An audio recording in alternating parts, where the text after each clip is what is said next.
A fisherman lies awake beneath a black sky, listening to the waves slap against the shore. Something unsettles him tonight, something he cannot name.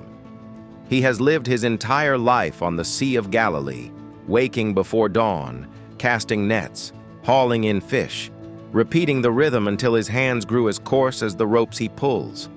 But tonight feels different, as if the air itself is waiting. Then he hears footsteps, slow, purposeful. A man approaches, not with the impatience of someone seeking help, but with the calm certainty of someone who already knows the future. The fisherman sits up, gripping the edge of his boat as this stranger steps into the starlight. And then, before the fisherman can rise, before he can ask a question, he hears the words that will turn his ordinary world inside out. "Follow me." Those two words would ripple outward through centuries, echoing in cathedrals, whispered in caves, spoken on distant shores, carried across continents. But in that moment, only one man hears them. Only one man must decide whether to stay with what is familiar or step into something that will reshape history. His name is Simon. The world would later call him Peter. And he is the first of 12 men whose names would be carved into memory, 12 who walked beside Jesus of Nazareth, 12 whose stories mix light and shadow, certainty and doubt, courage and fear. But they were not born legends. They were born human, achingly, deeply human. Who were these 12? What were they remembered for? And why do their stories still burn with power after 2,000 years? To answer that, we must step into their world. We must walk their dusty roads, hear the crackle of their campfires, feel the tension, the awe, the confusion, the fear, the wonder. Because each disciple carried a past before he met Jesus, and each carried a legacy long after. And it begins with Peter. Simon Peter, son of Jonah, is remembered for his fire. His life unfolds in swinging arcs between brilliant faith and devastating failure. He is the one who steps out onto storm-tossed water because he believes Jesus can hold him up, and the one who sinks the moment fear returns. He is the disciple who declares with boldness, "You are the Messiah," and the one who, hours later, denies even knowing Jesus at all. Yet he is also the man who, after the resurrection, becomes the rock upon which the early Christian movement steadies itself. Peter is remembered for leadership, not perfect leadership, but the leadership of a man transformed. His voice thunders through the early chapters of Christian history, preaching in Jerusalem, standing fearless before hostile authorities, and eventually dying for the message he once fled from. His memory is that of a man who loved fiercely, fell deeply, and rose again, stronger. Beside him is his brother Andrew, the quiet one. Andrew is remembered not for speeches or dramatic moments, but for introductions. He is the first disciple Jesus calls, and the first thing he does is find Peter and say, "We've found the Messiah." Later, he brings a young boy offering 5 loaves and 2 fish, an act that becomes the spark of a miracle. Andrew is remembered for seeing possibilities where others saw impossibilities. Humble, perceptive, steady, he was the disciple who worked behind the scenes, pulling others toward Jesus one person at a time. Not far from them on the shoreline were 2 more brothers, James and John, sons of Zebedee. If Peter carried fire, these 2 were lightning and thunder. They earned their nickname, the Sons of Thunder, through tempers that ran hot and ambitions that ran high. There is a moment in their early days where they see a Samaritan village reject Jesus, and they turn to him with a terrifying suggestion. "Should we call down fire from heaven?" They meant it. Their passion was volcanic. James, the elder brother, is remembered as the first disciple to die for the message, executed by Herod Agrippa. His life, intense and unyielding, ends in blood, making him the earliest apostolic martyr. John, however, is remembered for living longer than all the others. Over time, his thunder mellows into deep, contemplative insight. He becomes the disciple associated with love, intimacy, and profound mystery. Tradition links him to the gospel that carries his name, a text filled with cosmic themes, poetic reflections, and phrases whispered across centuries. In the beginning was the Word.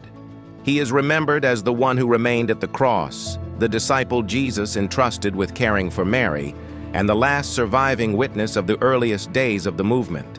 From the passionate shores of Galilee, we move into darker terrain, to the desk of a tax collector named Matthew. To his neighbors, he is a traitor. Tax collectors work for Rome, often cheating their own people. Matthew's legacy begins in shame and suspicion, yet something in him responds instantly when Jesus calls. He abandons his coins, his booth, and his old life in a heartbeat. Matthew is remembered for transformation, from collaborator with empire to evangelist of the kingdom of heaven.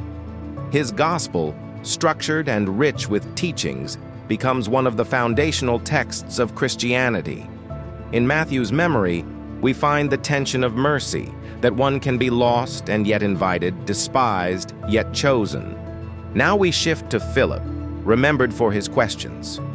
Philip is the disciple who wants clarity, who tries to calculate the cost of feeding thousands, who asks Jesus, "Show us the Father." His legacy is that of the practical believer, not cynical, not doubting, but wanting understanding. He is remembered for standing at the crossroads between reason and faith. Beside him is Bartholomew, also called Nathanael, the disciple of honesty. When he first hears about Jesus, he says, "Can anything good come from Nazareth?" It is blunt, almost insulting. Yet Jesus sees through the surface and calls him a man without deceit. Bartholomew is remembered for sincerity, for a heart that speaks plainly, and for a faith that ignites in a single moment beneath a fig tree. Tradition says he later carried the message to faraway lands, perhaps as far as Armenia or India, becoming a wandering witness. Then comes the disciple whose name has become synonymous with doubt, Thomas. But his story is far richer. Thomas is remembered for refusing second-hand faith. When others tell him they have seen the risen Jesus, he wants physical proof. Many have judged him for this, but his demand is deeply human, an insistence that faith must be real, not imagined. When Jesus appears before him, Thomas delivers the most stunning confession recorded from any disciple: "My Lord and my God." Tradition claims he later traveled east, possibly reaching India, where communities still trace their origins to him. Thomas is remembered not as a skeptic, but as a seeker whose certainty, once gained, burned brightly. In the shadows of the group stands James, son of Alphaeus, often called James the Less. Less does not mean lesser in importance. It may mean younger, shorter, or simply less known. His memory is one of steadfast presence. He does not speak in the recorded Gospels, yet he remains faithful throughout. His legacy is that of the quiet believer whose significance is measured not by words spoken, but by loyalty kept. Near him is Thaddeus, also known as Jude. He is remembered for one piercing question during the Last Supper: why Jesus intends to reveal himself to the disciples and not the wider world. His question echoes a longing shared by many across centuries: why divine truth sometimes seems hidden, why revelation comes to a few before reaching the many. Tradition attributes a brief letter of the New Testament to him, filled with warnings against corruption and encouragement to persevere. Then we meet perhaps the most surprising member of the 12, Simon the Zealot. The Zealots were known for violent resistance against Rome, sometimes participating in assassinations.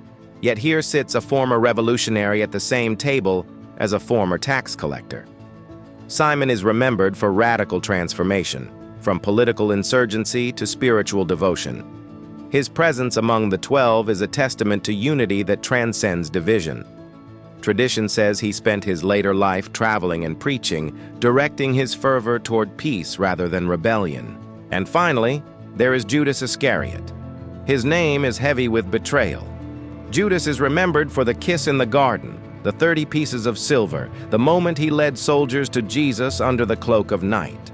But behind that story lies complexity. Was it greed?